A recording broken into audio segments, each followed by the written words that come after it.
Charge number 1 হচ্ছে তদানীন্তন প্রধানমন্ত্রী শেখ হাসিনা 2024 সালের 14 জুলাই গণভবনে একটা সংবাদ সম্মেলনে আন্দোলনরত ছাত্রছাত্রীদেরকে রাজাকার এবং রাজাকারের বাচ্চা বলে তাদের বিরুদ্ধে তাদেরকে নির্মূল করার জন্য যে উস্কানিমূলক বক্তব্য দিয়েছিলেন তারই ধারাবাহিকতায় গোটা বাংলাদেশ জুড়ে নিরস্ত্র নিরীহ প্রতিবাদকারী ছাত্র জনতা, যে সিভিলিয়ান ছাত্র জনতা, তাদের উপরে যে আক্রমণ শুরু হয় সেই আক্রমণের ধারাবাহিকতায় বাংলাদেশে প্রায় 1,500 ছাত্র জনতাকে হত্যা করা হয়, প্রায় 25,000 ছাত্র জনতাকে আহত করা হয়, যাদের মধ্যে অনেকে চিরস্থায়ীভাবে অন্ধত্ব বরণ করেছেন, অনেকে চিরস্থায়ীভাবে অঙ্গহানির শিকার হয়েছেন। এবং এছাড়াও বিভিন্ন অমানবিক ঘটনার মাধ্যমে এই মানুষদের উপরে অত্যাচার করা হয়েছে, ইনহিউম্যান অ্যাক্টস করা হয়েছে। সেই তার যে ইনসাইটমেন্ট, উস্কানিমূলক বক্তব্যের দায়ে এবং সেই বক্তব্যের প্রেক্ষিতে সারা দেশব্যাপী হোম মিনিস্টার আসাদুজ্জামান খান কামাল এবং আইজিপি চৌধুরী আবদুল্লাহ আল মামুনের নেতৃত্বে সারা দেশে সিভিলিয়ান ছাত্র জনতার উপরে যে আক্রমণ পরিচালনা করা হয় সেই অভিযোগে প্রথম চার্জটি গঠন করা হয়েছে। দ্বিতীয় চার্জটা ছিল গণভবন থেকে শেখ হাসিনা 14 জুলাই তারিখে ঢাকা বিশ্ববিদ্যালয়ের তদানীন্তন ভিসি মাকসুদ কামালের সাথে একটা কথোপকথন এবং 18 জুলাই তারিখে তার ভাতিজা ফজলে নূর তাপসের সাথে আরেকটি টেলিফোন কনভারসেশনে, যেখানে তিনি স্পষ্টভাবে উল্লেখ করেছেন তিনি আইনশৃঙ্খলা রক্ষাকারী বাহিনী এবং সংশ্লিষ্ট বাহিনীগুলোকে সুস্পষ্টভাবে নির্দেশ দিয়েছেন আন্দোলনরত ছাত্র জনতাকে হত্যা করার জন্য, নির্মূল করার জন্য লিথাল ওয়েপন বা মারণাস্ত্র ব্যবহার করে তাদের হত্যা করা এবং নির্মূল করার জন্য, এবং একই সাথে হেলিকপ্টার এবং ড্রোন ব্যবহারের মাধ্যমে দেখামাত্র গুলি করে, যেখানে দেখা যাবে সেখানেই গুলি করে যে হত্যার নির্দেশ দিয়েছেন, সেই নির্দেশের কথা তিনি দুটো টেলিফোন কনভারসেশনে উল্লেখ করেছেন এবং তাদেরকে আশ্বস্ত করেছেন আমি এই নির্দেশ দিয়েছি, সুতরাং এই বিক্ষোভ নির্মূল হয়ে যাবে, দমন হয়ে যাবে। তার এই অর্ডার স্বরাষ্ট্রমন্ত্রী আসাদুজ্জামান খান কামাল এবং আইজিপি চৌধুরী আবদুল্লাহ আল মামুনের মাধ্যমে সমস্ত বাহিনীগুলোর কাছে কনভে করা হয়েছে। আওয়ামী লীগের কাছে কনভে করা হয়েছে, ছাত্রলীগ যুবলীগের কাছে কনভে করা হয়েছে এবং সেই নির্দেশের আলোকেই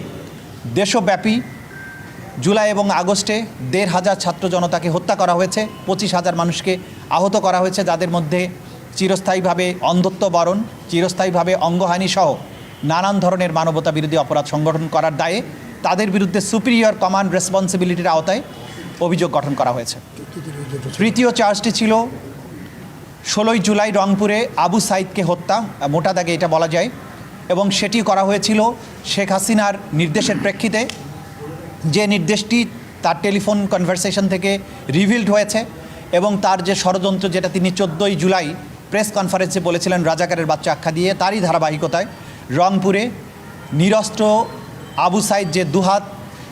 মেলে দাঁড়িয়েছিল পুলিশের দিকে, তাকে সেখানে ঠান্ডা মাথায় কাছে থেকে পরপর অনেকগুলো গুলি করে তাকে হত্যা করা হয়। হত্যা করার পরে তাকে রংপুর মেডিকেল কলেজে নিয়ে যাওয়া হয় হসপিটালে, সেখানে তার সুরথাল রিপোর্টটা ভুলভাবে তৈরি করা হয় মৃত্যুর প্রকৃত কারণ গোপন করার জন্য। পোস্টমর্টেম রিপোর্ট 4 বার পরিবর্তন করা হয় যাতে করে গুলিতে তার মৃত্যু হয়েছে এই তথ্যটি উঠে না আসে। এই হত্যার চেষ্টা, ষড়যন্ত্র, নির্দেশ এর মাধ্যমে এই আসামিগণ তাদের সুপিরিয়র স্ট্যাটাস ব্যবহার করে রংপুরের পুলিশ প্রশাসন এবং অন্যান্য আইন শৃঙ্খলা রক্ষাকারী বাহিনীকে এবং আওয়ামী লীগ, যুবলীগ এবং বিশ্ববিদ্যালয়ের প্রশাসনকে ব্যবহার করে সেখানে আবু সাইদকে গুলি করে হত্যা করার মাধ্যমে যে মানবতা বিরোধী অপরাধ করেছেন সেই দায়ে তৃতীয় অভিযোগটি গঠন করা হয়েছে। চতুর্থ অভিযোগটি ছিল 5ই আগস্টে যখন সারা বাংলাদেশ থেকে ছাত্র জনতাকে ঢাকা অভিমুখে আসার জন্য আহ্বান জানানো হয়েছিল, সেই আহ্বানে সাড়া দিয়ে সারা দেশ থেকে ছাত্র জনতা ঢাকা অভিমুখে যখন রওনা দেন, সেই সময় রাজধানীর চানখারপুর এলাকায় পুলিশ এই 3 জন আসামির নির্দেশের প্রেক্ষিতে ঢাকা মেট্রোপলিটন পুলিশ কমিশনারের মাধ্যমে এবং তার অন্যান্য যে সমস্ত পুলিশ অফিসার ছিলেন তাদের মাধ্যমে চানখারপুর এলাকায় বেলা 10টা থেকে 2:30টার মধ্যে 6 জনকে গুলি করে হত্যা করা হয়। তার মধ্যে শহীদ শাহরিয়ার খান আনাস, জুনায়েদ সহ আরও 4 জন, মোট 6 জনকে এখানে গুলি করে হত্যা করা হয়। এই হত্যাকাণ্ডের ব্যাপারে তাদের সুপিরিয়র কমান্ড রেসপন্সিবিলিটি এবং তাদের অধীনস্থদের মাধ্যমে এই হত্যাকাণ্ড সংগঠন করার দায়ে তাদের বিরুদ্ধে চতুর্থ অভিযোগটি গঠন করা হয়। পঞ্চম অভিযোগটি ছিল তাদের পূর্বের যে নির্দেশ লিথাল ওয়েপন ব্যবহার করা এবং আন্দোলনকারীদের নির্মূল করা, তার অংশ হিসাবে তাদের অধীনস্থ পুলিশ এবং তাদের অধীনস্থ যে লোকাল এমপি ছিল সাভারের, তাদের নেতৃত্বে তাদের মাধ্যমে সাভারের আশুলিয়া থানার সামনে 5ই আগস্ট বিকেলবেলা মোট 6 জনকে,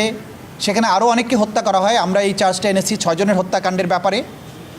6 জন ব্যক্তিকে ঠান্ডা মাথায় একটা গলির মধ্যে